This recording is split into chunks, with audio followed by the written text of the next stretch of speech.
결혼을 안 할 수도 있죠. 그런데 뭐 그거 먼저 잠깐 말씀드리면 저는 지금 유럽에서 산지 30년이 넘었으니까 일단 유럽에는 혼자 사시는 분들이나 아니면 결혼을 하지 않은 커플들이 많아요. 그걸 이제 독일 말로 레벤스 게페르데라고 그러는데 뭐라 그럴까?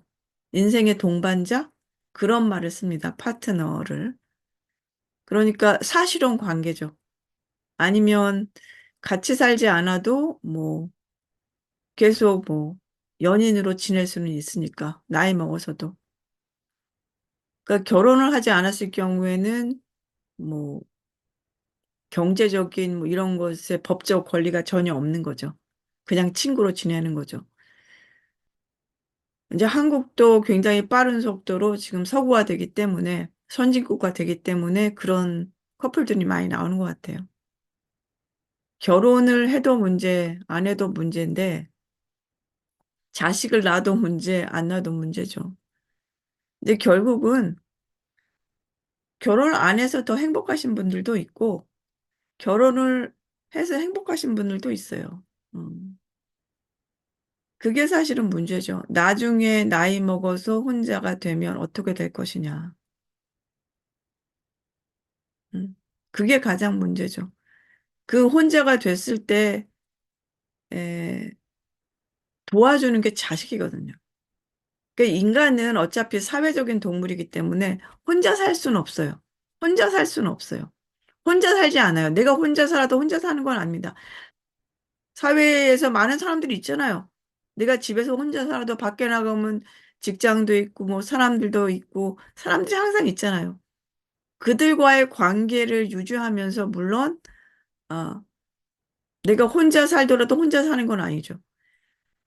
그런데 그렇게 하기 위해서는 내가 굉장히 아웃고잉한 사람이어야 됩니다. 내가 굉장히 외향적인 사람이어야 됩니다.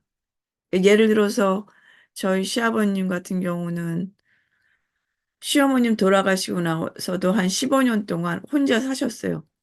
단독주택에서. 근데 그분은 굉장히 이렇게 소셜 클럽 이런 데 굉장히 참여하고 계시고 회장으로 일하시고 정년 퇴임하신 후에도 그 15년 동안 와이프가 없는데도 그렇게 굉장히 활발하게 활동을 하시고 그렇기 때문에 잘 사신 거죠.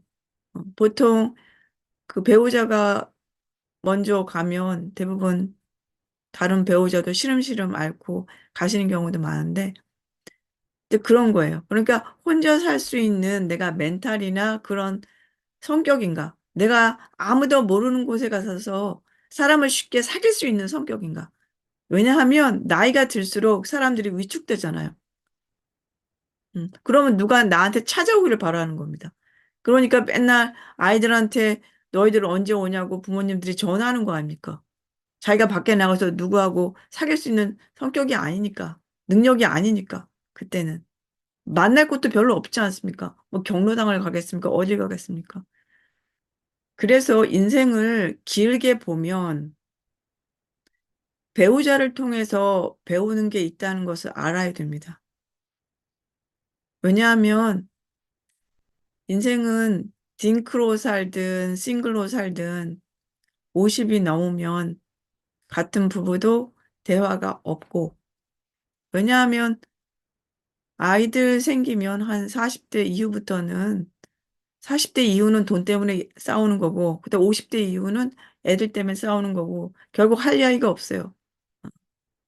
그래서 딩크 부부는 50대 넘으면 정말로 할 이야기가 없고 그리고 혼자 사는 사람들은 자신이 굉장히 외향적인 성격이 아니면 밖에 나가서 친구를 사귈 만한 능력이 안 된다. 그러면 자꾸만 위축되겠죠. 그러면 무슨 파티 같은데 사람들 다 쌍쌍이 오면 정말 가기 싫어하고 그 누구한테 의지하고 싶어 하기 때문에 혹시 또 잘못된 사람도 만날 수 있고. 그래서 결혼이라는 제도를 만든 거예요. 그래서 결혼이라는 제도를 만든 거예요. 결혼이라는 제도는 사실 좋은 건 아니에요. 객관적으로 보면 좋은 건 아니에요. 한 사람 젊었을 때 한 번, 뭐, 젊었을 거나 늙었을 때나, 뭐, 한 사람 만나서 그 사람만 쳐다보고 산다?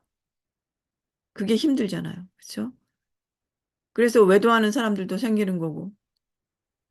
그런데 그것을 유지하려고 국가적으로나 사회적으로나 이 일부 일처제를 자꾸만 서포트 하려는 모든 제도적인 것이 생기는 이유는 그 일부 일처제에서 자식을 낳고 다음 세대를 만드는 거예요. 정부 입장에서는 텍스페이어를 만드는 거예요. 그래서 인구가 굉장히 중요한 거예요. 그 사람들이 텍스를 내니까. 거기서 연금도 나오는 거고. 그러니까 너무 단순하게 응? 지금 젊으신 분들이 아이 안 낳아도 되고요. 뭐 혼자 살아도 되고요. 그것은 50까지라고 생각합니다. 50, 만 50까지. 그리고 50세 이후에는 벌써 직장도 요새 경기가 하도 많이 변하니까 그것도 장담할 수 없는 거고. 그 사람 인자가 이렇게 돼 있는 이유가 서로가 하나를 받쳐주는 거 아닙니까? 그런 의미에서 나를 정말 이해해주고 받쳐주고 서로 간에. 음. 그러니까 나이 먹어서 등 긁어줄 사람, 그 사람이 배우자 아닙니까? 말벗이잖아요. 혼자 있으면 말을 안 합니다. 어. 그래서 혼자 너무 있게 되면 사람들이 막 혼자로 막 중얼거리잖아요. 정신위생에 안 좋을 수 있어요. 그래서 특히 코로나 지나면서 코로나 때는 우리가 인위적으로 사람을 만날 수 없었잖아요. 그때 이제 혼자 원래 혼자 사시던 분들이 이렇게 가족과도 단절되고 뭐 크리스마스에도 못 가고 그때 뭐 부활절에도 뭐 못 가고 여기도 그랬고 한국도 그랬던 것 같은데 뭐 5명 이상 만나면 안 되고 그렇게 됐을 때 그때 나이 드신 분들이 건강이 악화돼서 많이들 돌아가셨습니다. 그러니까 이렇게 고립된다는 게 굉장히 중요해요. 이게 사람이 젊을 때는 밖에 나가서 사람들하고 이야기를 하고 싶어 해요. 그렇죠? 사람들도 만나고 싶어 하고, 그렇죠? 응? 뭐 새로운 사람도 만나고 싶어 하고. 그런데 나이가 넘어가면 귀찮아요. 이 나가려고 그러면 뭐 다 치장해야 되죠. 뭐 다 귀찮아요. 응? 왜냐하면 몸이 예전 같지 않으니까. 그냥 힘들어 그냥 누워서 누워 있으면 좋겠어. 아니면 조용한 데 가서 그냥 뭐 맛있는 거 먹고 싶어. 그렇게 되는 거예요. 50, 60 이렇게 되면. 50, 60, 70 그렇게 되면. 그러니까 어떤 새로운 사람, 특히 이성을 만난다는 것은 에너지가 엄청 많이 필요해요. 남자나 여자나. 그래서 어떤 분이 뭐 70에 결혼했다, 뭐 70에 아이 낳다 그런 얘기 가끔 뭐 탤런트나 그런 사람들이 얘기 나오는데 그런 분들은 정말 특별한 분들이죠. 그러니까 지금 젊어서도 사람들을 많이 안 만나고 그러는데 내가 지금 그러면 귀찮아서 지금 혼자 살고 싶은데 내가 그럼 60, 70 돼서 내가 밖에 나가서 사람들을 만나겠느냐. 때가 있습니다.